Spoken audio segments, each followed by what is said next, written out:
बिस्मिल्लाहिर्रहमानिर्रहीम। माना था दोस्तों, असांजी कोशिश होंदी आहे त असां पंहिंजे यूट्यूब लिसनर्स खे, व्यूअर्स खे हर दफ़े हिकिड़े नए वीडियो सां मुखातिब थियूं, गॾु अचूं। अॼु जंहिं शख़्सियत ते पाण ॻाल्हायूं था, गुफ़्तगू कंदासीं, सभ खां पहिरियां त मां उनजो जेको आहे ख़ूबसूरत गज़ल आहे अव्हां जे नाओ कयां थो। आओ त तोखे पंहिंजे दिलि जूं ॻाल्हियूं गीत ॿुधायां, आओ त तोखे पंहिंजे दिलि जूं ॻाल्हियूं गीत ॿुधायां, ॻाल्हियूं गीत ॿुधायां तोखे मोते जीअं महकायां। चेठ फुटो आ चांडरो किन में तोसां रूह रलायां, चेठ फुटो आ चांडरो किन में तोसां रूह रलायां। मोर टहू कयो ड्रेल नचे थी विख विख नेण विछायां।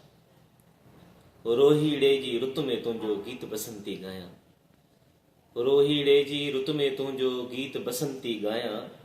निंगर नंगर पार जी तोखे वायन में वरजायां।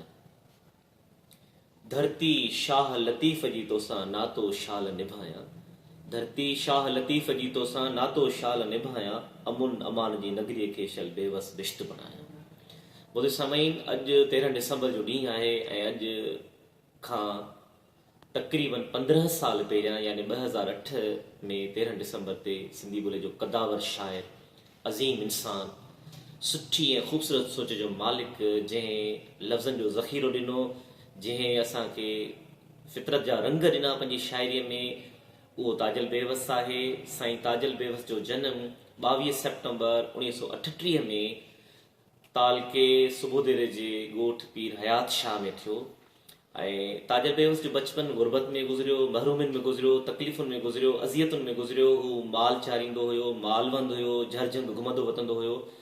ऐं जेका प्राइमरी तालीम आहे उहा हुन पंहिंजे ॻोठाणे इलाइक़े मां वरिती ऐं अॻिते हली करे हुन गंबट मां जेको आहे कॉलेज वारी एजुकेशन वरिती, इंटरमीडिएट कई। उन खां पोइ हुन MA इकोनॉमिक्स यानी इक़्तिसादियात में हुन MA कई।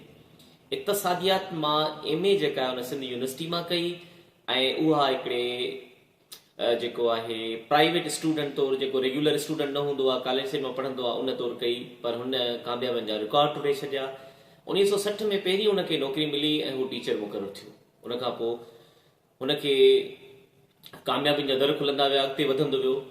जेसीं ताईं ताजल बेवस जी शाइरीअ जो तालुक़ु आहे त ताज बलोच चवे थो त ताजल बेवस देर सां अदब में आयो। 1973 में हुनखे मूं सोझरे रिसाले में छपियो ऐं हुनजो जेको पहिरियों किताबु आहे उनजो नालो आहे जॾहिं बुहे बणी। ताजल बेवस जी जेका समूरी शाइरी आहे हुनखे गॾु करे ॾोरियां ॾोरियां मल्हां जे नाले सां कुलियात हुन छपरायो। बुनियादी तौर ते असां जेकॾहिं ॾिसूं त ताजल बेवस हिकिड़ो फितरत पसंदि शाइर हुयो, रोशन ख़्याल शाइर हुयो, लिबरल क़िस्म जो शाइर हुयो। हुनजी शाइरी में फितरत निगारी ॾाढी जेका आहे न मुसवरी वांगुरु महके थी पई। हक़ीक़त में असां जेकॾहिं ॾिसूं पिया त हुनजी शाइरी में हुबुल वतनी बि आहे ऐं हुनजी शाइरी में धरतीअ सां लॻाव बि आहे, धरतीअ सां मुहबत बि आहे, धरतीअ सां प्यार बि आहे ऐं मारोड़नि जूं ॻाल्हियूं आहिनि। पर मज़ाहिमत जा रंग बि आहिनि। मज़ाहिमत जो अक्स जेको आहे उहो हुनजी शाइरी में झलके थो। हू चवे थो, सम्झी पेर वधायो यार, सम्झी पेर वधायो यार, हिन धरतीअ जे दोदनि सां तूं ॻोरो कीन ॻाल्हायो यार। भूंगा ड्राहे लाहे पाए भल पियो कोट अॾायो यार, भूंगा ड्राहे लाहे पाए भल पियो कोट अॾायो यार। मुंहिंजियूं ॻाल्हियूं अंब ऐं टालियूं मूंखां कीन खसायो। ताजल बेवस जी शाइरी में मौसीक़ियत आहे ऐं उहा मौसीक़ियत जेका निराली मौसीक़ियत आहे।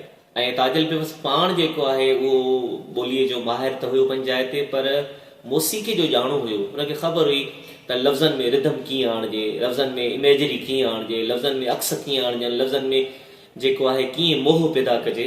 अंदाज़ बयां और हुनजो उर्दू में जेको आहे तख़लीक़ी शाइरी जो किताबु आहे। हक़ीक़त इहा आहे त कंहिं बि अमल खे तेसीं ताईं तख़लीक़ी नथो चई सघिजे जेसीं ताईं उन में का न का दरियाफ़्त, डिस्कवरी शामिल न आहे। सुठी शाइरी नवनि जज़्बनि, एहसासनि, लफ़्ज़नि, अक्सनि, तरकीबुनि ऐं मौसीक़ी जी दरियाफ़्त आहे ऐं इहा मौसीक़ी जी दरियाफ़्त ताजल बेवस जी शाइरी में भरपूर तरीक़े सां मौजूदु आहे। हू चवे थो, मेंदीअ रता हथड़ा चबुक जहिड़ी चेल आई रुत बसंत जी। मिसाल तौरु डॉक्टर शेर मेहराणी चवे थो, ताजल जी शाइरी जी अहम ख़ूबी इहा आहे त उन ॻोठाणी ॿोलीअ खे उजागर कयो आहे, ॻोठाणी ॿोलीअ खे नई नुदरत ॾिनी आहे। हुनजी जेका शाइरी आहे उन में थर जा अक्सर आहिनि, ॿाराड़ी जी ॿोली आहे, ॿाराड़ी जो हुस्न आहे, ॿाराड़ी जा किरदार आहिनि ऐं हुनजी शाइरी असांजे अंदर में लही थी वञे। असां महसूसु था कयूं, जॾहिं पढ़ूं था असांखे महसूसु थिए असांजे दिलि जी ॻाल्हि जेका आहे न समायल आहे। मिसाल तौरु आगा सलीम चवे थो ताजल पंहिंजे अंदाज़ जो, पंहिंजे स्टाइल जो निरालो ऐं तमामु सुठो शाइर हो। हुनजो सिंध सां वहदतुल वजूद जो रिश्तो हो, ये सूफ़िन जो थींदो आहे।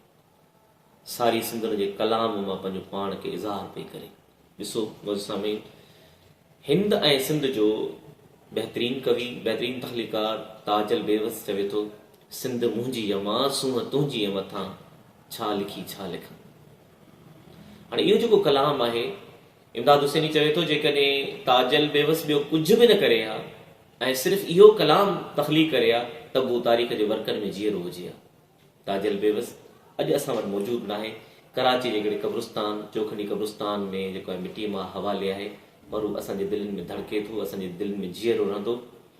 ऐं जेसि ताईं हयाती आहे, जेसि ताईं दुनिया आहे, जेसि ताईं जहान आहे, ताजल बेवस जीअरो रहंदो पंहिंजे किताबनि में, पंहिंजे ॻाल्हियुनि में। जीअं शेख हयास चयो हो त पंहिंजे घर मां ईअं वए ॼण कोई महिमान, पंहिंजे घर मां ईअं वए ॼण कोई महिमान, तुंहिंजा चार किताब ई तुंहिंजो नाओ निशान, छा आहे इंसान अख बूटी जग बूटी।